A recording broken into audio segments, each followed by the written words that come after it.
Hello and welcome to the very first episode of Faizan Unscripted.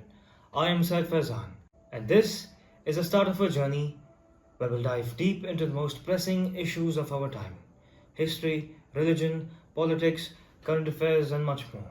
And here's the thing about this channel is all about open dialogue. If you disagree with me on anything, I genuinely want to hear it from you.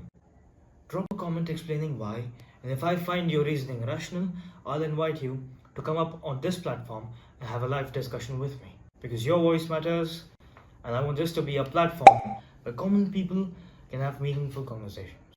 So without wasting further time, let's move on to our very first topic.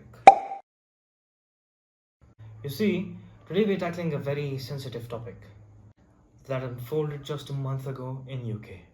The tragic stabbing of 3 innocent little girls and the troubling reactions that followed. Nearly 3 weeks ago in UK, 3 little innocent girls were brutally stabbed by a British citizen of Rwandan origin. And this horrific event should have united us in sorrow and solidarity, but instead, it led to something even more tragic: misinformation, hatred, and violence. Almost immediately after the news broke, people jumped to conclusions, assuming this was an illegal immigrant. And this led to attacks on mosques, innocent legal immigrants, and some people even used this tragedy as an excuse to loot shops and just cause pandemonium in the name of protest. And what disturbs me is this: instead of focusing on the horrific crime against these 3 little girls, we are busy fighting each other. The real issue, the loss of innocent lives, unfortunately got lost in this. But let's not forget, not too long ago, a brave man named Abdullah stopped a stabbing incident while being completely unarmed. Completely unarmed. Well, actually, his actions proved that Muslims, brown people, immigrants are not the real issue. The ones who spread misinformation and outright calumny are the real problems. Now, I want to be completely fair and unbiased.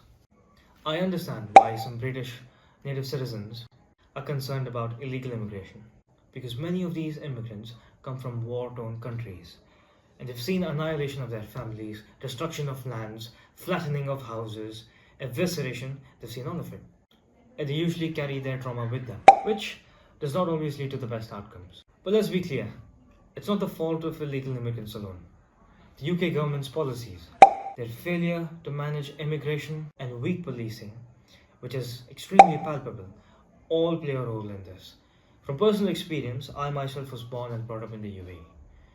And the leadership, policing, etc. in the UAE is flawless and much more effective. So the thing is this: if the system works, people feel safe. If it doesn't work, they don't feel safe. And I believe for a very long time, the British people have felt underrepresented. Yes, they have. So in the end, we've got to realize that both communities, the Muslims, brown immigrants, and the white Britishers of UK, have got a lot more in common than they actually realize. We need to stop letting fear and misinformation drive us apart.